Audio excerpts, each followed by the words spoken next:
came after the funeral. They folded the flag for him at the little brick church on Ellsworth Avenue, and the wind tried to take it twice before the honor guard's hands persuaded it to behave. It was a raw Thursday in late January in a river town in southeastern Ohio, the kind of cold that makes sound travel farther than sense. The man in the casket was Eamon Ridge, a volunteer firefighter and the sort of neighbor who shoveled 2 extra porches without mentioning it later. The service ended at 4, the last handshake landed at 4:20, and by nightfall, the street had gone back to being only a street. At 9:13, Leora Penn took her seat at the county dispatch console, slid on her headset, and watched the board come alive. At 9:31, the line marked 911 flashed with a familiar number. His number, the man everyone had just buried. Before we begin, tell me, where are you listening from and what time is it there? Leora had fielded storms and barn fires, and wrong turns called in as kidnappings. She had coaxed calm from people whose words came like hail on a tin roof. She had heard the first breath of a baby through a phone held in shaky hands, and the last breath of a stranger who needed someone to hear it. She was 34, kept her hair short to keep the headset from snagging, and wore a gray cardigan because the room ran cold to keep the computers honest. Her desk held 2 photographs wedged into the bezel of the monitor. One showed a river in summer, green as a promise. The other showed Eamon and his daughter Cass standing in front of the station engine with that look people get when duty gives them a reason to grin. The year was 2022. The county had upgraded the system, and the board pulsed with the soft light of new money that still felt like a borrowed suit. Lines identified towers and cross streets. Repeat callers had little tags. When Eamon's number flashed, it wore the tag she had put on it a year ago, Station 4. Her stomach made a small, foolish turn. Her hand did not. She tapped the line open. 911. What is your emergency? Static, not empty. The kind of static that carries weather in its mouth. A faint hiss like tires on wet asphalt far away, then a click as if someone had covered the microphone with a thumb and lifted it again. Leora glanced at the automatic location box. The system offered a circle that could have been a dozen blocks wide and no more. The tower showed the bluff above the river. The timer on the call rolled past 10 seconds, then 15. The headset warmed in her hand. "Hello," she said, voice even, the way training turns fear into architecture. "If you can speak, I am here." Something moved under the static. A breath, slow, disciplined. The way firefighters learn to breathe through a mask like they are rationing the ocean. She had listened to Eamon for years as he called in traffic stops and barn smokes and mutual aid requests in that unshowy voice he kept, even when the ceiling thought it was tired of being a ceiling. Her throat tightened without permission. The board did not care. It kept time. The night supervisor, Brandt, rolled his chair closer, not touching her cord. He was 50, part-time philosopher, full-time keeper of snack drawers. His eyebrows asked a question he did not give words to. Leora tapped a note onto the incident log with deliberate fingers. Caller number displays as decedent from earlier funeral. Open line. Faint audio. Possible misroute for memorial device. Possible spoof. Monitor. "Eamon," she said quietly, because sometimes names open doors the way keys do. "If you can hear me, give me any sound." The line breathed once more, then found a voice. Not bright, not ghostly, a man speaking like someone who had walked all day and only now remembered he could sit. It said one sentence, 3 words, patient, back door locked. Brandt's hand hovered over the radio mic. Leora nodded once. He paged Station 2 because Station 4 was morning, and Station 2 would show up with their coats half-buttoned and their hearts arranged like a team. He sent them to the Ridge home on Quint Street, the small white place with a porch swing that had never let a guest feel foolish for needing to sway a minute. Leora kept her voice on the line. "Back door, locked," she repeated, writing it, hearing it, feeling the way the sentence wanted to be a map. "Is someone inside?" Nothing answered at first. Then a second sentence, softer. "Cass asleep." Brant's fingers were already moving the way piano players do when the song makes them want to be faster than they are. Officers on the midnight swing shifted their routes without complaint. The medic crew out of town angled their rig toward Quince in case Grief had found a trick that needed medical names. Leora sent a quick text to the on-call clergy liaison because the county did not believe in letting families be alone with what they could not name. "Amen," she said, "steady. We're sending them. Stay with me if you can." The line hissed like rain on a steel roof, and then went quiet. Not the click of a hang-up, the kind of quiet a room makes when a story finally sits down.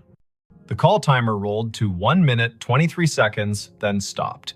Disconnected, the board told her, cheerful as a toy that believes its work noble. Brant opened his mouth and then closed it. He reached for his coffee and decided it was the wrong kind of night for coffee and reached for water instead. Leora sat very still for a moment and felt the way adrenaline stands up in your body and refuses to sit until you give it a task. She gave it the task of listening. The lines danced with ordinary need. A possum in a kitchen. A husband who had cut his hand on a jar. A neighbor who had heard a window break and then realized it was the television. Her hands did their work. Her ear held a room for the line that had gone quiet. Officer G. Park radioed in first. Voice crisp. Tires crunching on salt in the street. Unit 3-1. Quince Street. Back porch light on. Back door indeed locked. Copy request to knock. "Copy," Leora said, hearing her own voice make simple shapes. "Proceed." There are knocks that sound like questions and knocks that sound like the start of a fight. Officer Park knocked like a person who has played in a string quartet. Firm, meticulous, willing to wait between knocks. Leora heard the long, thin silence on the open radio channel that means everyone has decided to breathe in sync. A porch swing creaked, whether from wind or memory. Then Park again, softer. Visual on subject in living room. Teen. Asleep on couch. Television on mute. No visible distress. We are making entry. Park called the locksmith number taped to his visor, because there is always one, and he also called the small cheat that officers inherit, which is to lift the back door on its tired hinges when you turn the key the wrong way. The door opened, a floorboard confessed itself. Park moved through a small kitchen that smelled like heat and spice and thyme. He said, quiet as a blessing, "Cass, it's G, it's me." The girl woke with that rough sound grief makes when it has only just let go for half an hour at last. "Back door," Park said into his shoulder mic. "Locked, now secured." Subject breathing, oriented, tearful, says she fell asleep and forgot the back after the last aunt left. She says her dad would have said it. She says she heard him say it sometimes, even when he was alive, when she forgot. "I'm locking up, then staying here until her aunt returns." The call had been the little bridge a county makes when one house cannot manage all its doors alone. Leora typed. She logged, she breathed. She answered a call about a siren that would not stop on a fire alarm panel, which is a call that can ruin a night or return it to its usable shape. She told Brant she needed 30 seconds, stood up from her console, walked to the stainless sink by the break room door, and washed her hands as if she had been in a kitchen that required respect. At 10:48, the line lit again. Same number. The board did not know how to feel about that and chose its usual indifference. Leora took it. 911. A voice lives inside a headset after a while. The nerves learn routes, the body decides where to keep the sound. The phrase came through low and clear. Basement. Pilot light. She did not hesitate. She sent the fire crew already on Quince next door. She told Park. She told the aunt, who had come breathless from her own house 3 blocks away, that they were going down the cellar stairs for the little square of flame that keeps a winter from doing more harm than good. She heard Cass in the background say, without fright, he always listened to the furnace like it was trying to tell him a joke. Engine 3 called in. Pilot light out. Gas smell minimal. Windows open. Relit. Carbon monoxide monitor registers safe. A firefighter Rowe, who had once done stand-up for exactly 2 open mic nights, and then decided his comedy belonged in the bay with his coworkers, added gently, Whoever called this in has good ears. The board calmed, the town kept its little noises, the river told the ice what to do, and the ice obeyed or not. Leora's shift slid past midnight. At 1:19, she poured tea she did not want and drank it because warm things are a kind of law. At 1:40, an old man reported a woman knocking on his side door asking for a light, and she sent Park and his partner again, and it turned out to be a neighbor who had locked herself out, and they laughed about solutions and did not mention grief, so it would not be tempted to take that house too. At 2:19, when the dispatch room feels like a lighthouse that forgot whether the bay is wide or just an eager creek, the line lit a third time. Leora did not say amen out loud. She let the humanities teacher voice in her head that once told her names have heft say it for her. 911. This time the sentence was longer. Not elaborate, not difficult. The kind of sentence men say when they've spent their lives making tool lists. Check the pan on the back burner. Leora's fingers moved before she could tell them to, and 10 seconds later, Park said on the radio that a pan of oil sat glowing on the stove, forgotten by a cousin who had come bearing food, and then wept, and then gone to call another cousin and set the phone down on the porch rail. Park killed the burner, slid the pan onto a cold eye, and said, "Tell whoever's on that line thank you again." She said, "I will," and understood how inadequate that was, and also how there is no better sentence at 2:20 in the morning when a house has been held upright by 2 extra words spoken by a man with no air left to push them. By dawn, the calls had slowed to their usual winter trickle. The board made its little satisfied beeps, the shift change crept near. Leora printed the overnight logs for the lieutenant in charge and set them in the bin with the neatness of a person who believes paper is a form of kindness. She took off her headset, set it on the hook, and let her neck decide it had been a stiff night. On her drive home, the river looked like a sheet of hammered tin under a sky that had not yet decided whether to blush. She stopped at the corner store for milk and oranges. The clerk rang her up and asked if she had been at the funeral, because everyone had been at the funeral, even if they had not parked their bodies in a pew. Leora said yes, and the clerk said he had known Eamon since they were boys, back when the river took 2 boys and gave back 1, and how the one who came back had never raised his voice again, unless it was to make a frightened kid laugh in a smoky basement. Leora listened. The clerk put 2 extra oranges in her bag, the way men do when they feel the night reach its hand into the room and cannot keep all the light from leaving. She slept until noon and then sat in her kitchen with the radio low and the blinds open to teach the afternoon how to behave. Her phone chimed with a message. It was Cass. Leora had given her number to the aunt without thinking, and nothing about this felt like a boundary violation now. The message was a picture of a backdoor lock and a caption. "He did it again, thank you." She replied, "You did it." He reminded, "That is a team." Cass sent back a heart in the color teens choose when they mean it and do not want to seem silly. Word traveled without gossip's teeth in it. People told each other the version they could bear. Some said the call after the funeral had been a trick of towers, an echo, a message scheduled by a grieving mind that had set a reminder on a phone. Some said Eamon was still doing his rounds, making sure pilot lights and pans behaved. The chaplain said he did not know the mechanics of it and did not care, that love gets to serve in whatever uniform it likes. The fire chief said quietly to Leora, "If my number ever lights your board and I am not in a position to help myself, send the crew. I will not be offended if you use my name to get them there faster." It is Wannon. The next week brought the kind of snow that erases the edges of things. Leora worked 3 overnights in a row and learned to sleep in squares of 4 hours like a cat. She took a call from a man who had found his wife on the floor and guided him to count and compress, and the medics arrived before the counting rasped the hope out of his voice.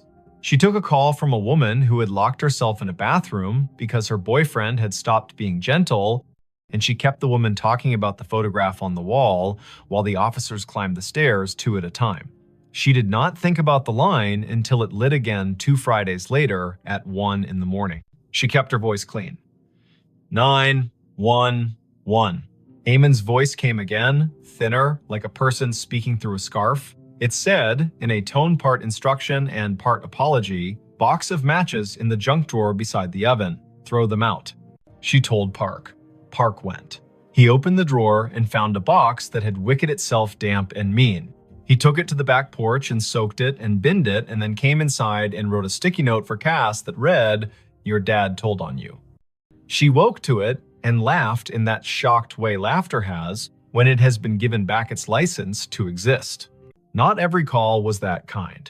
Once, the line connected, and all Leora could hear was faint wind and the hollow tick of a cooling engine, and she understood, without needing the lieutenant's later confirmation, that this had been the night the station bays opened, and Eamon's truck had been driven back from the long, slow procession, and the engine had clicked in that language. Machines use to admit fatigue. Once, the line carried only a sound, like boots on gravel, exactly 3 steps, then the pause of a man looking at a sky he used to know from a ladder truck. Once, nothing came at all. And still, she stayed on the line the way you stay on a porch after a friend has gone inside, just in case one more sentence needs to come out and walk around in the air. Spring loosened the river. April made the churchyard look less stern. Cass finished school with a concentration that made her teachers write small notes on the bottom of her papers. "You have turned into a person who trusts herself." Leora saw her at the station on an open house Saturday, and the girl hugged her the way nieces do their aunts without asking for the right to be related. They stood under the engine bay's great door and listened to the way small kids treat sirens like musical instruments when given permission. Cass said she sometimes still heard it, the way a voice comes into a room without needing to open the door. She said the voice had told her to bring in the porch rug before a thunderstorm that would have flung it across the block. She said the voice had told her to drink water before her stomach had the language to beg for it. "What do you think it is?" she asked, not demanding that it be a ghost or an algorithm. "I think you live in a county where people answer one another when called," Leora said. "I think sometimes lines open from one room to another because the rooms were built that way by love. I think if we say it out loud too many times, the day will get shy and pretend it never happened. And I think your dad trained his whole body to go when someone needed a sentence, and I do not know what training looks like later." Thanks for watching Allen's To Help Pray. Cass nodded as if she had been offered advice about lifting with her legs, not her back. She put her hands on the engine's bumper like a kid checking the pulse of a whale and whispered thanks in the dull shine where she thought it might carry. The last call came in July, on a night that smelled like cut grass and the electric promise of storm. The board was quiet. Brant had his feet crossed at the ankle, the way he did only after midnight when the county behaved. The line lit. Leora took it with the care of a person accepting a candle in wind. 911. There was no static, no breath, only a single word, perfectly ordinary, soaked in a patience she would remember until the last hour of her life. Enough. "Enough what?" she asked. Back straight, pencil ready. The word came again, a thought set gently on a table. Enough. Then a long exhale, the temperature of a day in which someone has put down a tool they are proud to have used and is ready to wash their hands. She typed the word. She did not send units. She did not mention it to Brant until the end of the hour, when she said it out loud the way you say a number twice to make sure you got it right. He nodded. He threw a cough drop to her like a baseball, and she caught it and laughed because bodies insist on living. There were no more calls after that. The system reassigned numbers as systems do. The board forgot how to glow with that tag. When Leora sat at her desk and the photographs leaned against the monitor made their steady witness, she still sometimes heard the faint tap of a firefighter's gloved hand on a doorframe, the universal signal for ready. She bought a small, heavy key hook for her own kitchen, put it by the back door, and never forgot again. She found that when she walked past the Ridge place on mornings when she needed to see the river before she could trust the day, she would look at the back door and feel not a haunting, not an ache, but the exact rectangular comfort of a thing that had been understood and done. If this kind of thing ever happens where you live, if a phone rings after a set of shoulders in town have lowered themselves to the work of grief, if a name appears on your console that your heart wants to call impossible, do what Leora did. Answer. Stand in the narrow bridge between rooms, ask short questions with soft edges, send help, write down exact words. The world is made of exact words and the work that follows them. Believe nobody and nothing too hard. Let the river decide what is memory and what is rumor. And when the voice finally says enough, let your hands say thank you by resting them, palm down, on the desk you have kept clean so the night can put its weight there for a minute. And if you are sitting in your kitchen with a back door that gets forgetful, say the date out loud to bring the day to heal. Late January 2022. Early April 2022. The hot night in July when rain forgot its manners. Say the town's name so it will remember it has one. Say Amen. Say Cass. Say Leora. Practice the sentence that saved a pan and a pilot light in a teenager who deserved a house that understood locks. Back door locked. Then lock it, then sleep. The county will keep its watch. The river will balance its own ledger. Somewhere, a dispatcher you will never meet will lay a pencil down on a pad with a line drawn through the last open box, a small, perfect check that means this part of the night is finished and the next part may begin. He found a staircase in the lake it still goes up. He saw it when the wind fell off and the lake lay down like glass, a sudden stillness that made every shoreline detail stand at attention. The afternoon sun had taken a step toward evening, yellowed and steady, and the north cove of Lake Lanier went calm enough to show the bones under it. He cut his aluminum skiff to idle and drifted toward the pale shoulder of exposed clay. There, not random at all, a run of stone steps pushed up from green water and kept going into nothing the shore could explain, even and true, as if they still believed a front door was waiting at the top. Before we begin, tell me where are you listening from and what time is it there? This was late September 2022, after a summer of stingy rain and long afternoons when the heat felt like it had signed a lease. The lake sat northeast of Atlanta, a blue map of drowned hills and red clay coves, and that year it had read its gauge and decided to show some of what history had asked it to forget. Foundations revealed themselves like old teeth. The ghostly lanes of a two-lane road slipped out of the murk and pointed nowhere. Between Bald Ridge and the mouth of 6 Mile Creek, a staircase announced itself and waited for a person with the right kind of attention to see it. Riven Kettering had that kind of attention. 38. A carpenter and part-time rescue diver who liked small engines and the honest work of making broken things carry weight again. He lived in a rental off Pilgrim Mill Road with a dog who had taught herself to sleep through sirens. He was not a romantic, not really. He was the kind of man who listened to what a hinge said when it wasn't being looked at. The lake had been a job and a solace for him since he moved down from the foothills of Tennessee a decade earlier, and on afternoons like this one, he took his old skiff out to idle over the drown. The staircase began 3 steps below the surface, pale rectangles set into the clay, then climbed above waterline, slick with algae, where yesterday had touched and left. 12 risers showed drop. They marched up the bank as if they had no intention of stopping, then continued past where stone ended, the air holding their measure with a confidence that made nothing in Riven's head feel quite steady. He nosed the skiff forward until its snub bow made a soft knock against the lowest dry riser. The hull and the stone talked for a second, low and hollow. He stood, keeping knees loose, eyes at a level where you can decide a thing without pretending it's not, pretending you first. The steps were fieldstone set into a poured bed, careful work from when hands were steadier because nothing had asked them to type yet. He could see where the mortar had let go, hairline by hairline, and where a leaf had chosen to become fossil rather than compost. He stepped out. The rock took his weight with a small, agreeable groan. He climbed, counting aloud the way you do when a rhythm wants to prove it's a law. 7, 8, 9.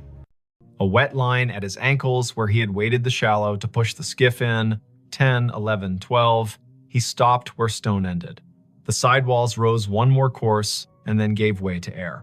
Ahead of him, nothing. Above him, more nothing. And yet his right foot, when he slid it forward with the caution of a man who had once fallen through a rotten porch and did not intend to audition for that pain again, found resistance. Not stone, not water. Not empty. A density like stretched cloth, like cold-pressed sugar, like a stare that remembered itself and refused to forget just because the lake had been told to be a lake. He drew his foot back, scalp prickling, breath in a pocket he didn't want to open too fast. He looked around to see if anyone else had been presented this joke. No one. In late September, a Tuesday can make a cove your private chapel. Far out, a pontoon boat moved like a floor with music on it. Closer in, a blue heron had made the stump of an old post into a claim. Riven set his palm above the end of the stone into the air where a banister would be if someone had finished the thought. He felt nothing until he pushed a hair past what he thought was safe. Then he felt a boundary, the exact height of a handrail in a code book he could recite. He smiled despite the way his heart had decided to pick up the tempo. Something here hadn't drowned entirely. Something here had decided to keep going up. He does not scare fast, Riven. He is a man who has gotten into dark water at night, kindly, and come back calmer for it. But he respects a place with a memory. He went back down the 12 risers and climbed into the skiff and sat with his hand on the tiller and let the lake tell him if it wanted him to be braver than his grandmother would approve. The wind was a rumor now. On the far shore, a transformer hummed with the stale sweetness of electricity. He turned the motor off and drifted with his fingers brushing the gunwale and felt for the old current under the new. A loon called once out in the main channel, the syllable bending toward a kind of loneliness that doesn't need an audience. Riven looked back at the steps. The air above the 13th riser shimmered, a trick of light or a rule he hadn't been told yet. He swore softly in the old way that buys you permission to try again. He pulled the skiff onto the red bank, tied it off to a scar of root, and went back up the 12. He did what his hands knew to do. He turned a coin on its edge and rolled it along the last stone. When it tipped forward into air, it did not fall. It sat against nothing, as if pressed to a glass he could not see. He slid it forward with one finger and felt it drag over an edge. He slid his boot after it and met a tread that had weight. He put his full foot down and his bones agreed that physics had not been insulted, only invited to a different kind of party. He brought the other foot up. He stood on the 13th step of something that existed without confessing to the eye. He took one more. 14. He stopped. He is not a fool. He turned to look at the lake, which does not care if you find it holy or treacherous, so long as you understand which mood it is in. The cove held its breath. He stepped backward down the 2 air treads with a caution that felt like a prayer you say without agreeing you're saying it. He stood again on stone that had no arguments and breathed the kind of breath that renters of boats make when the motor coughs once and then forgives you. Lake Lanier carries stories the way clay carries footprints. Old towns lie under it, old churches, the ghost lanes of Old Federal Road. People will tell you about a stalled truck on a fogged bridge and a handprint on the back window after, about divers who won't go down a second time because they looked through a school of crappie and saw a porch swing move. Some of that is what happens when humans leave water to be the keeper of their history.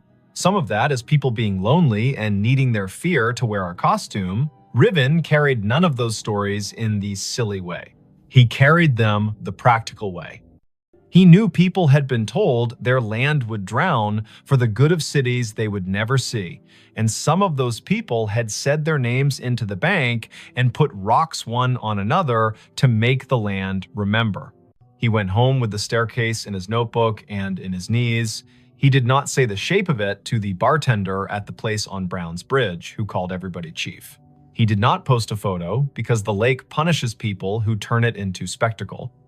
He slept badly and woke before his alarm and made coffee meaner than necessary and drove back with a coil of thin rope and a chalk box and the tape measure he used when perfection had to be part of the bill. Morning lake, blue as breath. The skiff skittered over wind ruffles and slid into the cove willing. He tied a chalk line at the last stone and played it out up the air, marking nothing with blue dust that caught in nothing and hung there like a trick. He laughed once, quietly. He measured riser height with the tape and found consistency that would have made a county inspector nod. He tied a loop in the rope and lowered it down the near face of the steps. The loop sat against an invisible edge and held, not tight, not loose, as if politely told to wait. Half an hour went by that way. Numbers, angles. The carpenter in him building a drawing that would keep his fear inside its lines. When he finished, he sat with his back against the sidewall and let his head find the cool of stone that had learned shade. The world stepped closer. From somewhere he could not triangulate came a sound that reminded him of a bicycle bell rung just once. In politeness, he stood. The sound did not come again. He walked down the 12 and waited on the shoreline while the lake decided whether to ignore him or to grant him more. A woman called from the top of the red bank. Riven looked up. She was tall and rangy, mid-40s, wearing the kind of straw hat that makes a person look like they know how to move in weather. She carried a camera with a strap that had been repaired twice and a notebook bulging with the kind of paper that did not come out of printers. She introduced herself with a grin that answered questions he had not asked. Mara Clary. She ran a small outfit that mapped drowned towns and grave relocations for counties that cared to admit their forgetting. She had a copy of the Army Corps' old charts and a habit of showing up where the lake loaned the present to the past. "I've been told you've got steps," she said, "and that they keep going up." He wanted to ask who had been talking. He wanted not to have his name in a stranger's mouth. But she put her hand on the sidewall like a careful person says hello to an old horse, and the way her face took in what she saw made him feel less alone in his own seeing. He nodded. He told her his name and the number of air treads he'd let himself trust. She whistled low. "Lanier tells on itself every few years," she said, eyes on the shimmer above the 13th. "But I haven't seen it do this. Fieldstone, that would have been a front walk probably. Or the stairs to a porch. You can tell from the way these aren't as steep as church steps. And there would have been a dog who slept halfway up until someone came home at supper." "Everyone says that about any porch," he said, smiling despite himself. "Only because it keeps being true," she said, and laughed like a sound the cove had missed. They measured together, she took photos, he held a stick out over the air risers and watched the end bounce against nothing. They left offerings the old way. He peeled the paper off a peppermint and set it on the third stone step. She untied a strip of blue cloth from her hat and tied it to the root that held his skiff's rope. The lake, if it acknowledged that at all, did not show it. She opened her notebook to a page where she had copied in neat letters the names and dates of households taken when the valley was flooded in the early 1960s. 2 farms had sat on this spur, the Sumter place, the Jory place. Sumter had 5 children and a clean way with fence lines. Jory was famous for a Sunday table and a sour temperament the rest of the week. The county had cut checks and called it a necessity. The stairs could have been either family's. But on the sidewall, low near the 5th riser, they found a mark cut into mortar with a nail or a stubborn penknife. A letter. "Jay, you think Jory," she said. "Or June," he said. "Or Josephine. Or a boy who didn't get to grow into his handwriting rights, their first initial into any stone that isn't busy." The lake made a small sound against the hull, a shrug. They came back the next day, and the next after that. In the afternoons, teenagers on rental jet skis came doing grammar the water did not admire. In the mornings, a heron watched like a magistrate. Once, a man in a bass boat cut his engine and drifted nearer and asked if the invisible was real or a trick. And when Riven told him the truth, he raised his cap and said, "Well then," and idled away because some facts want to be left alone to keep being facts. On the 5th day, just after noon, when the light loses some of its slant and the lake starts its long exhale toward evening, the air changed. Riven was on the 14th invisible tread, Mara 2 below on stone, the rope tied at his ankle as if that kind of thing would help. He felt a pressure move across his shin like a child's study of a newel post. The hair on his forearms declared a vote. He looked up. Above him, a faint dark line hung in the bright. A lintel, if you wanted to pretend to see one. A line where a door might have decided to sit if it still meant to. He lifted his hand slowly and let it hover. It met resistance at the height where a latch would be if people had followed the same measurements here as they did in town. He pressed a fraction and felt the air give. Not much, not enough to invite him, only enough to say, "I know what you were asking for," and no. He withdrew his hand. He did not try again. He went back down and sat on the 6th stone step and put his elbows on his knees and let his head go heavy in the way of a man who knows the difference between a closed door and an answer. "Not today," Mara said, not unkindly. "Doesn't mean never." A storm ran around the rim of the lake that night and forgot how to come down. The next morning broke clean and noisy, with birds relieved to be right about the Sunday. When they returned to the steps, the peppermint was gone. The strip of cloth whispered against the root when the wind remembered it. On the 4th stone riser, a line had been drawn in the red dust by a finger that had not belonged to wind. 4 short lines, 1 long. The way a person keeps track of days when they are doing a job no one else is counting, they looked at each other like people who have been included in a conversation without earning it. Mara wrote down the marks in that tidy, practical hand. Riven climbed to 14 again and did not press the air where the latch would be. He listened instead. It is an old trick. The more you don't demand to hear, the more willing a place is to say its piece. Somewhere above him, at the end of the invisible run, a sound came faint, almost an opinion. The scrape of a chair, foot against a wooden floor. Once, then a breath, remarkably ordinary, let out by someone who was done with a small effort and is pleased to have finished. He let his knees bend and went back down, step by careful step. The county put out a notice, polite as a church lady, asking people not to climb anything that felt like absence. A man from the Corps came by with a clipboard and a caution that did not include humor and told them to rope the place from the bank. They tied a line and left it slack enough to be ignored by whatever needed to come and go. Mara logged coordinates and photographs and the exact color of the lichens on the sidewall. Riven made a drawing of the steps that showed the air ones the way you show trust, with dotted lines and a note that says, "As found." Word spread anyway. It always does when to leave a thing alone would be the more complicated form of love. A grandmother came and watched from the shade and told her granddaughter a story about the summer her brother rode a bike into a field that is now part of the lake and fell and did not cry, because corn leaves will cut you if you give them. An audience. A man in a Braves cap stood for a long time with his hands in the back pockets of his jeans and didn't tell anyone why his eyes kept the gloss they kept. A boy clapped once and apologized, and then asked if the staircase sounded like anything, and when Riven told him about the scrape and the breath, the boy looked toward the place where a door might be and whispered, "Thank you," like a student to a teacher who has handed out permission slips to freedom. On a Wednesday morning in early October, the lake rose 2 inches. The first stone step went green again. The 12th stayed dry. Riven set his palm to the sidewall as he had begun to do without design and said the names of the months out loud as if they were a key. Mara arrived late, hair in a bandana printed with little cranes, a thermos in one hand and a sheet of onion skin paper in the other, the thin kind that takes pencil and lets the stone's texture come up through. She rubbed the J, the nail-cut letter, and the tally marks. When she lifted the paper, the letter and the lines looked like a message written by someone whose words had to be rationed. She tucked the rubbing into her notebook with a care Riven recognized as kin to prayer. By noon, clouds built into a boast. Mara packed her camera because electric things deserve not to be insulted by weather.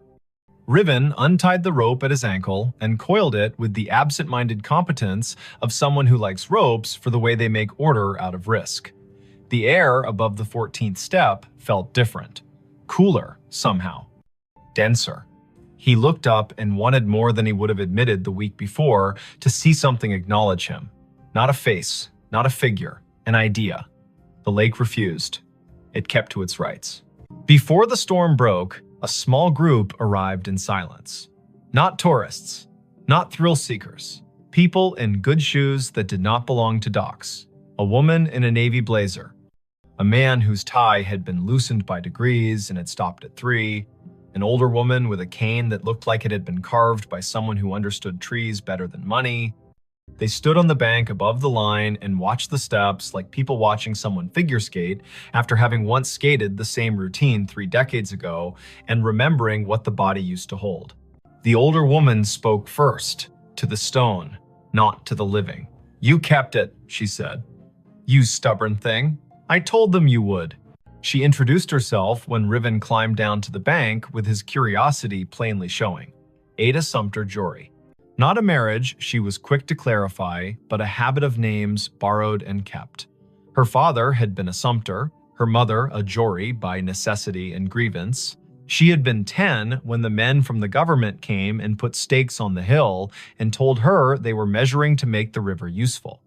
She had been 14 when the kitchen was dismantled and stored in a relative's shed, and the porch chairs were put on a truck without the porch. She had been 15 when the lake finally climbed to the 7th stair and the dogs refused to sleep where they had always slept and had to learn ground new as $1. "My granddaddy set those stones," she said, chin lifting toward the steps. He knew the grade by eye. House stood there. She pointed at the air, ran long that way. Kitchen at the back, where mornings were honest. Stairs to the sleeping rooms tucked in right of the door. He told me we build stairs for coming and going and for waiting. That last part is where the world gets the math wrong. She cleared her throat once, a small thing that meant a larger thing had moved through it. "My brother wrote his letter J in the mortar before it set," she said, and smiled fully for the first time. He was 5 and mad because he had not been allowed to carry a stone and needed to have done something the porch would remember. They watched the lake together as it considered which forenoon belonged to which afternoon. Mara showed Ada the rubbing, and Ada put her palm on the paper like a hand over a baby's sleeping flank. "He stayed mean," she said of Jory, but without any real heat. But he loved that stair. Sat halfway up when he had nothing to do and the weather had nothing to argue about. Played that little bell you keep hearing because he liked the neatness of a sound that stops when you take your finger off it. The storm arrived, they covered what needed covering, the skiff rocked and complained, and then remembered it had been in worse moods and calmed. The rain washed the red dust off the risers and gave them back their gray. The air cooled like a head turning on a pillow to the comfortable side. Ada walked down to the second step and touched it like the forehead of a child with a fever breaking. "Enough," she said to the rain, to the year, to the air that had learned to hold treads. In the weeks that followed, the staircase did what durable things do when they decide to belong to more than one story. It kept being itself. The lake rose and smudged the lower steps and then pulled back like a long breath returned. Riven kept coming because he had begun to like the feeling of leaving a place better than he found it by doing nothing but listening the way a well-made chair listens when a tired person sits. Mara wrote a piece for the County Historical Society that began with the sentence, "There are places we drown and places that refuse." Ada came twice more and told the stair her brother's best and worst. And once, on a bright Sunday, when the buzz of outboards sounded like cicadas pretending to be important, she brought a tin of biscuits and left one on the 3rd step because her mother would have called it manners. On a morning in November, the air thin and brisk, frost like pale sugar on shaded clay, Riven came alone. The lake had taken back an inch, the first 2 steps glowed green. He stood at the foot and waited the way you learn to wait when you've been given more than you asked and are smart enough not to get greedy. The wind came off the water and put its fingers through his hair with a familiarity he hadn't earned. Above the 14th tread, the line where a lintel would be shivered and then settled.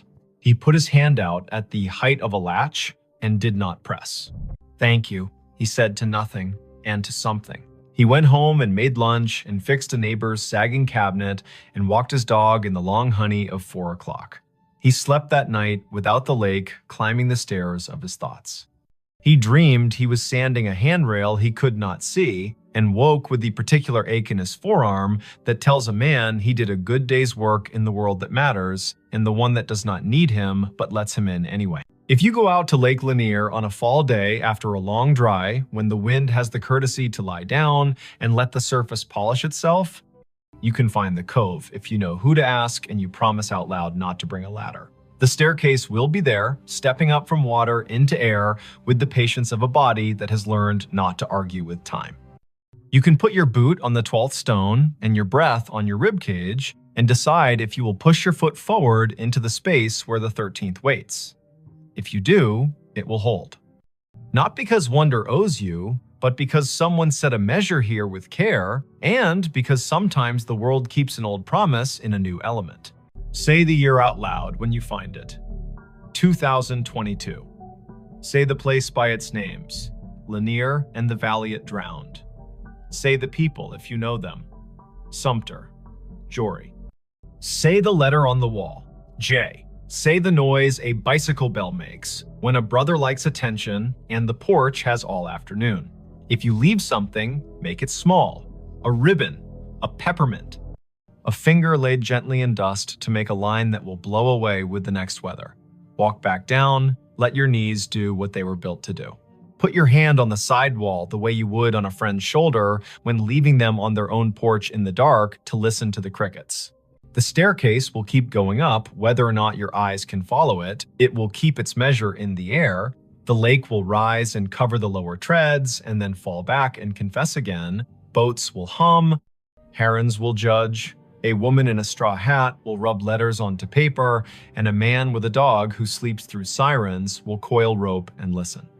And somewhere under the calm skin of the cove, where red clay holds onto everything it can hold, a front door you cannot see will stay shut and not unkindly, practicing the hardest kind of hospitality there is, offering you a way to ascend and a way to wait, and trusting you to know which one belongs to you today.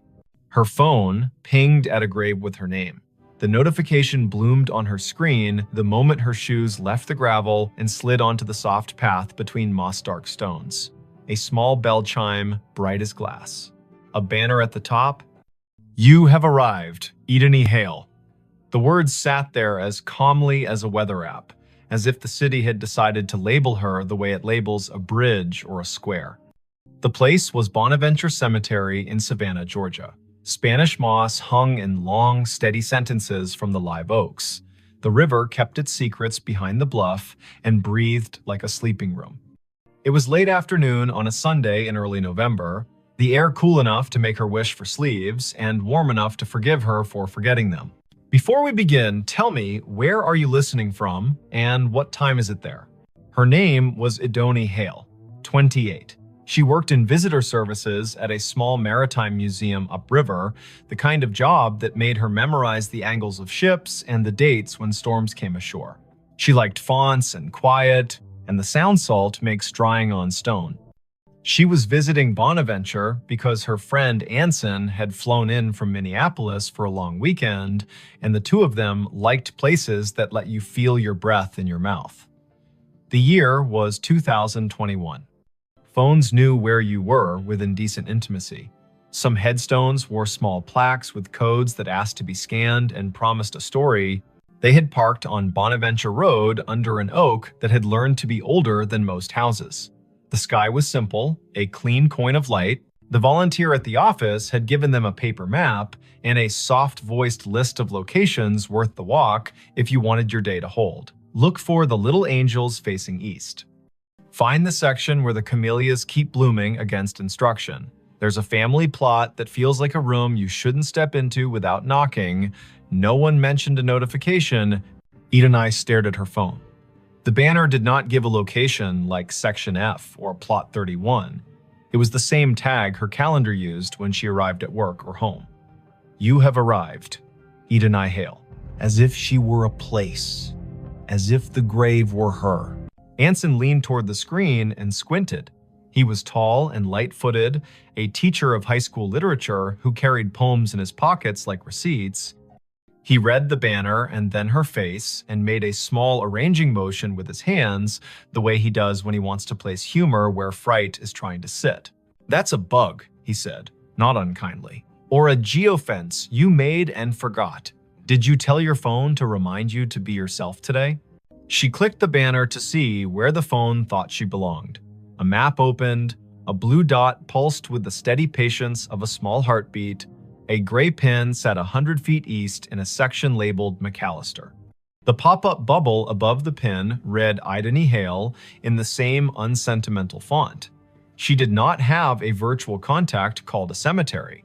She had not created a reminder to arrive at her own name. The phone had decided the path curled between stones with dates that made you speak them out loud, because numbers are easier to hold when they come through the mouth. 1873, 1920, 2009.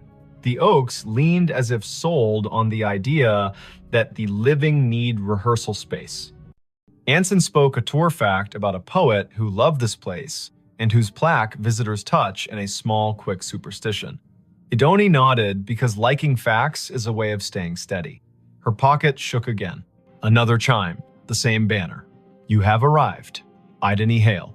She breathed the way the yoga teacher on the internet tells you to. In through a count of 4, hold for 4, out for 6. They followed the path east until the bluff opened its shoulder and let the wind test their sleeves. The section ahead was a little higher, a little more sure of itself. A plot enclosed by low stone, dressed in ivy, sat beneath a live oak that looked like a table that had decided to grow legs. In the center stood a headstone gray as rain, taller than Idoni's shoulder. The name at the top held Idany Hale. She stopped. You might have stopped too. Her name was not common. Her mother had found it in a book of Old English names and liked the way it sounded like a promise made under a tree. She had never met another Idany. To see the letters in this order on stone felt like stepping into a movie where you have lines you did not audition for. Anson's hand found her elbow without a show of it. He had the sense not to say, wow, or are you kidding? He stood with her and let the river finish a sentence neither of them had started. The dates carved below the name were the first clean relief, 1974 to 2014, not hers. A woman 2 decades older, gone 7 years now. Under the dates, a line that read as Keeper of the Keys. The stone carried a small oval of glazed photo, a face with hair tucked back, eyes steady, a glint of a key ring at the edge of the frame. The oval was rubbed to a shine from fingers, the way love polishes small things while refusing to say it is love. On the right-hand corner of the stone, someone had bolted one of the new plaques with its little square of patterns. Scan to learn more. People who love story cannot resist a square that holds one. Idany lifted her phone and let the camera see. A link opened without asking for anything. A page built by a memorial service company bloomed. At the top, the name again. Below, a small biography. A life lived with habits, upright and kind.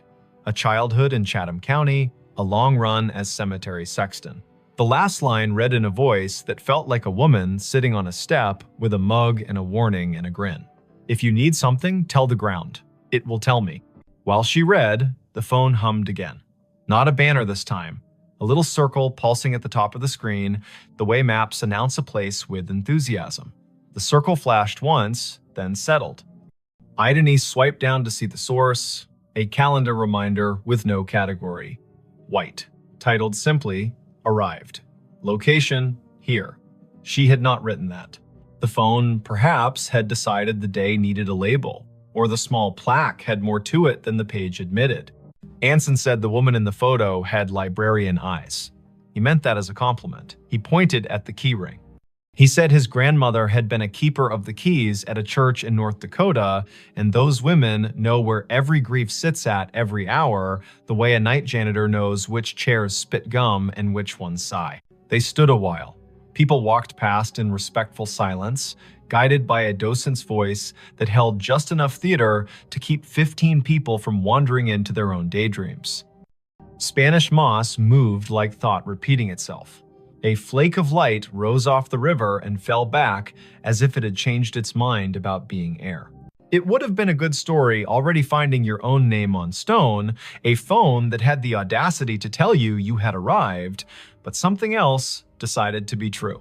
A little tone sounded from the phone, the way sounds do when an app you forgot you had decides to help.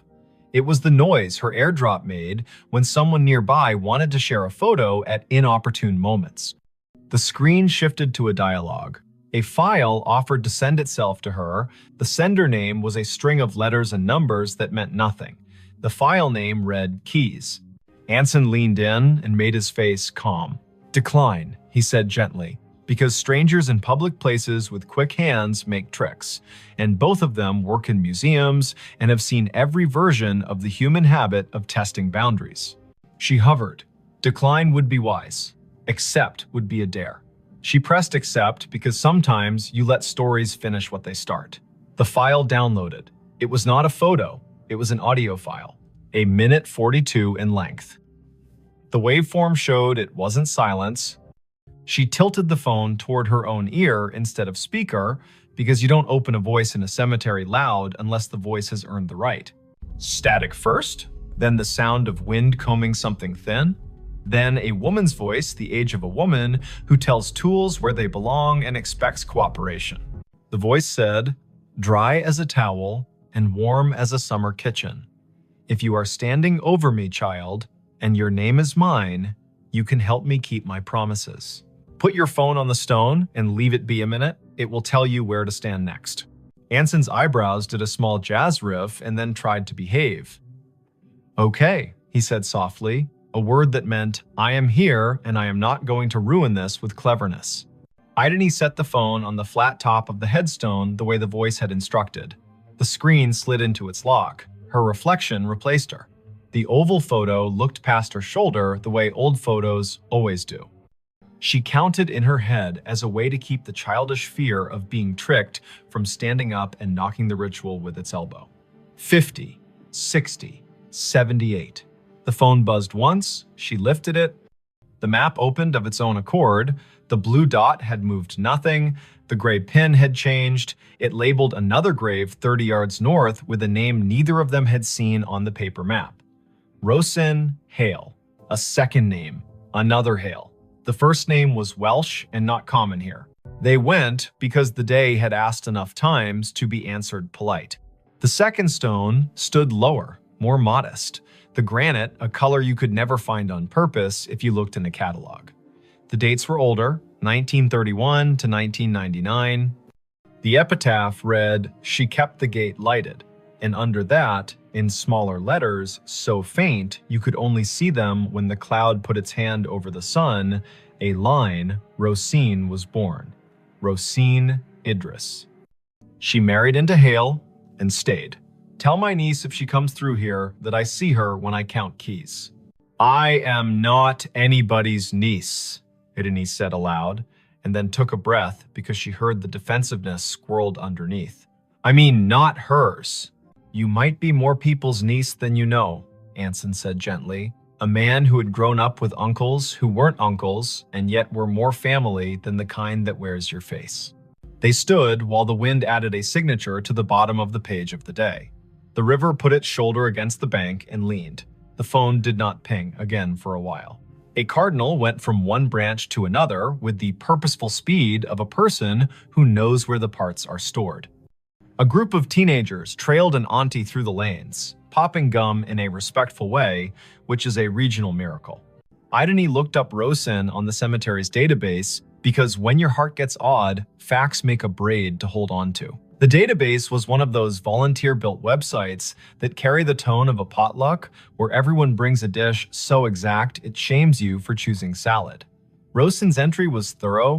Born Rhonda Valley, came across with parents as a child, settled in Chatham County, married one Mr. Hale, worked checklist after checklist for the electrical union office, sang alto in church with the patience of an anvil, survived by no children, preceded by older brothers, all gone.